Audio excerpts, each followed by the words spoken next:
ગઈકાલે ભાભર રોડિયાનગર ખાતે જૈન સાધ્વીજી સાથે છેડતીની ઘટના કરવાવાળા જે લોકો છે અસામાજિક તત્વોને વહેલામાં વહેલા પોલીસ પકડે એવી હું પોલીસ તંત્ર પાસે અપેક્ષા રાખું છું। આ એક સાધ્વીજી કુદરતી હાદસે જતા હોય ને એ ટાઈમે બે જણા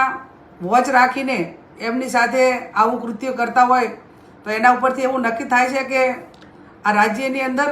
કે આ વિસ્તારની અંદર ધર્મ પણ સુરક્ષિત નથી। પશ્ચિમ બંગાળની ઘટના બને, સમગ્ર ભારતની અંદર કોઈ જગ્યાએ ઘટના બેન હાથે બને તો એનો વિરોધ હોવો જ જોઈએ, પણ મને એક એવી અપેક્ષા રાખું હું ગુજરાતના એક મહિલાઓ માટે સુરક્ષાની જેની જવાબદારી છે એ લોકો હોય, વિવિધ સંગઠનો હોય, તો આ સાધ્વીજી સાથે જે ઘટના બની છે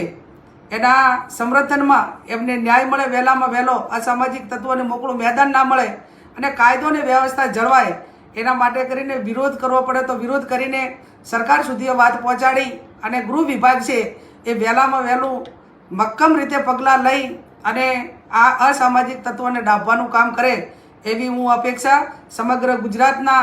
બેન દીકરીઓની સુરક્ષાની જવાબદારી જેની છે અને આમ પ્રજા છે એમની પાસે હું અપેક્ષા રાખું છું।